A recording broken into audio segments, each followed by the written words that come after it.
பிள்ளையே, உன்னை ஏமாற்றியவர்களுக்கும் துரோகம் செய்தவர்களுக்கும் என்ன நேர்ந்தது என்று இப்போது உன் அப்பா சொல்ல போகின்றேன்.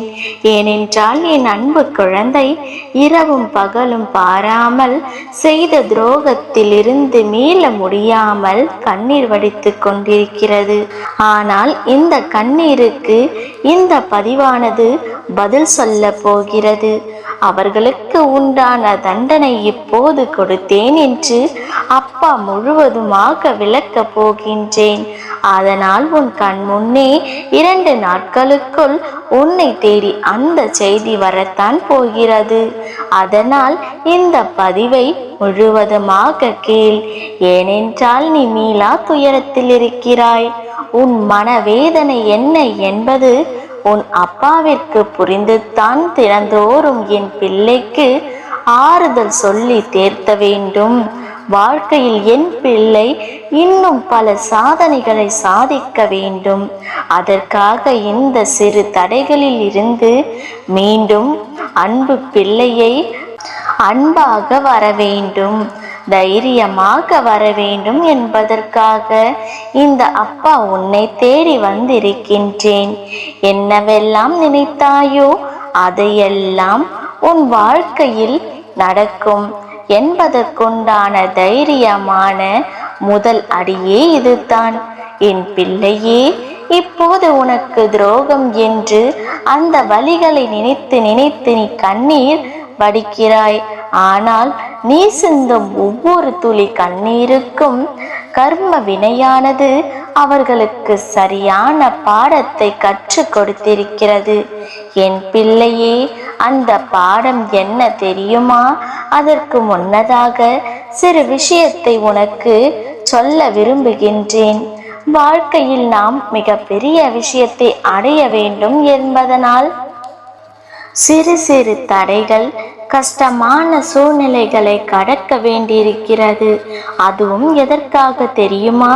வாழ்க்கையில் அடுத்த கட்டத்திற்கு மிக பெரிய விஷயத்தை சாதிக்க போகிறாய்.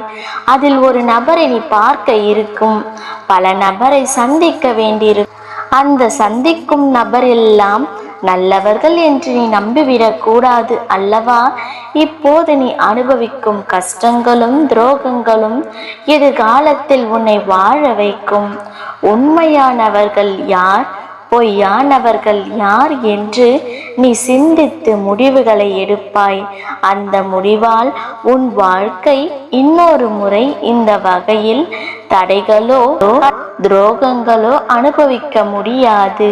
அதற்காகத்தான் இந்த பாடத்தை உன் வாழ்க்கையில் அனுமதித்திருக்கிறேன் என் பிள்ளையே. ஏனென்றால் வருங்காலத்தில் என் தங்க பிள்ளை உலகம் போற்றும் அளவிற்கு வாழ்க்கையை வாழப் போகிறது.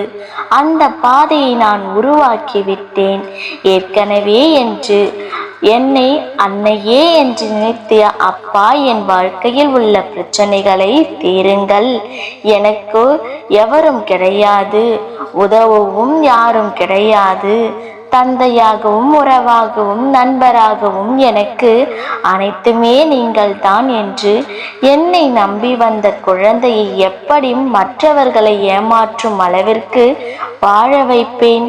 மற்றவர்கள் கையேந்தும் அளவிற்கு உன்னை வாழ வைப்பேனே தவிர உன்னை மற்றவர்களிடம் கையேந்தி நிற்கும் அளவிற்கு உன்னை நான் வாழ வைக்க மாட்டேன். அதற்கு வாய்ப்பே கிடையாது. என் பிள்ளையே, இன்று சில துரோகத்தால் கண்ணீர் வடித்து கொண்டிருக்கலாம். ஆனால் வருங்காலத்தில் அவர்கள் செய்த கர்ம வினைக்கு பலன் நிச்சயமாக கிடைக்கும். அது ஒரு பக்கம் இருக்கட்டும்.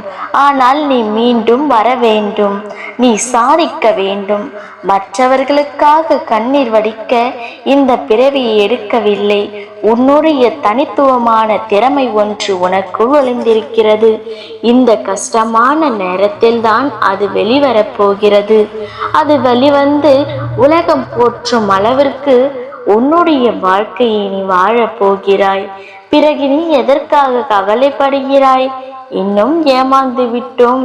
நம் வாழ்க்கையில் பல துரோகத்தை சந்திப்போம். எதிர்காலம் எப்படி இருக்கும், இன்னும் எவ்வளவு கஷ்டங்களை அனுபவிக்க வேண்டும் என்பதெல்லாம் உன்னுடைய சிந்தனையில் இருந்து முதலில் தூக்கி எறிந்து விடு. குழந்தையே, ஒவ்வொரு தருணத்திலும் நம் அப்பா நமக்கு இருக்கிறார்.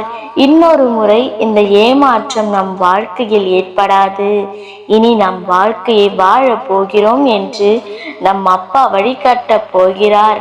இந்த உலகத்தில் எவர் துணை இல்லை என்றாலும் என் அப்பா துணை இருந்தால் இந்த உலகமே என் காலடியில் என்று தைரியமாக இரு பிள்ளையே. உன்னுடைய சந்தோஷத்திற்காக உன் அப்பா நான் இருக்கின்றேன். என்ன வேண்டுமோ என்னிடம் வா. நீ என்னை எப்படி அழைக்கிறாயோ அதுவாக மாறி உனக்கு எல்லா விஷயத்தையும் செய்து கொடுக்கின்றேன். இந்த உலகத்தில் எனக்கு உதவ யாரும் இல்லை என்று உன் ஆழ்மனதில் சொல்லிக் கொள்வதை முதலில் நிறுத்து. அந்த ஆழ்மனதில் உன்னை வழிநடத்தி கொண்டிருக்கின்றவன் நான். அங்குதான் நான் குடியிருக்கின்றேன். அந்த தருணத்தில் நீ சொல்லும்போது உன் அப்பாவின் மனவேதனை அதிகரிக்கிறது. என் பிள்ளையே, உன் துயரத்தை முதலில் தூக்கி ஏறி. உனக்கு துரோகம் செய்தவர்களையும் ஏமாற்றியவர்களையும் நான் ஒருபோதும் உன் வாழ்க்கையில் அனுமதிக்க மாட்டேன். அவர்களுக்கு தகுந்த நேரத்தில் பாடத்தை புகட்டி உன் காலில் எப்போது விழ வைக்க வேண்டும் என்று எனக்கு தெரியும். சரி, உன்னை காயப்படுத்தவர்களின் நிலை என்னவென்று சொல்கிறேன், சந்தோஷமாக கேள். ஏனென்றால் நீ தூங்கி பல நாட்கள் ஆகிவிட்டது. உன்னுடைய செவிகளில் அந்த துரோகமும் ஏமாற்றமும் வந்து வந்து போகிறது. அவர்கள் பேசிய அலட்சிய வார்த்தைகள் தான் உன் செவிகளுக்கு மரண படுக்கையில் தள்ளி விடுகிறது. அந்த சிறு செவிகளில்தான் இன்று நீ வாழ வைக்கக்கூடிய அளவிற்கு உன் அப்பா அவர்களுக்கு தண்டனையை கொடுத்தேன். என்னவென்று தெரியுமா? அவர்கள் வாழ்க்கையில் மீளா முடியாத துயரத்தை கொடுத்தேன். எங்கே அடித்தால் எங்கே வலிக்கும் என்று ஒரு விஷயம் இருக்கிறது அல்லவா? அங்கே அடித்திருக்கின்றேன். என் பிள்ளையே, இனிமேல் அவர்களுக்கு எந்த நபரையும் விலங்குகளுக்கு கூட துரோகம் செய்யக்கூடிய அளவிற்கு அவர்கள் மனதில் ஆழமாக பதிய வைத்திருக்கின்றேன். இனிமேல் சிறு எறும்புக்கு கூட நீ துரோகம் செய்யக்கூடாது. அந்த அளவிற்கு பாடத்தை அவர்களுக்கு கற்றுக் கொடுத்திருக்கின்றேன். அந்த துரோகத்தால் அவர்கள் துடிதுடித்திருக்கிறார்கள், நரக வேதனையை அனுபவித்திருக்கிறார்கள். அவர்களுக்கு என்ன தண்டனை கிடைக்க வேண்டுமோ அதைவிட 2 மடங்கு கிடைத்திருக்கிறது. காரணம் என்னவென்றால், நீ என் குழந்தை. வாழும் காலத்திலே அவர்கள் நரக வாழ்க்கையை வாழ்வார்கள்.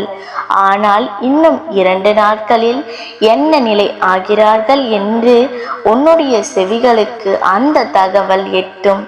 உன் அப்பா நிச்சயம் செய்து காட்டுவேன்.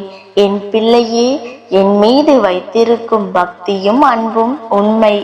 நீ சிந்தும் கண்ணீர் அவர்கள் பாவ கணக்கில் ஏற்றப்படும். பிறகு பார், உன் அப்பாவின் பாசத்தை புரிந்து கொள்வாய். என் பாதத்தில் விழுந்து கண்ணீர் வடிப்பாய். அப்பா, எனக்காகவா செய்தீர்கள்? என் மீது இவ்வளவு அன்பா? எனக்கு தெரியாமல் போய்விட்டதே. நான் உங்களை திட்டி விட்டேனே என்று நீ புலம்பத்தான் போகின்றாய். என் பிள்ளையே, இப்போது இந்த பதிவினை கேட்டு நீ தைரியமாக இருக்க வேண்டும்.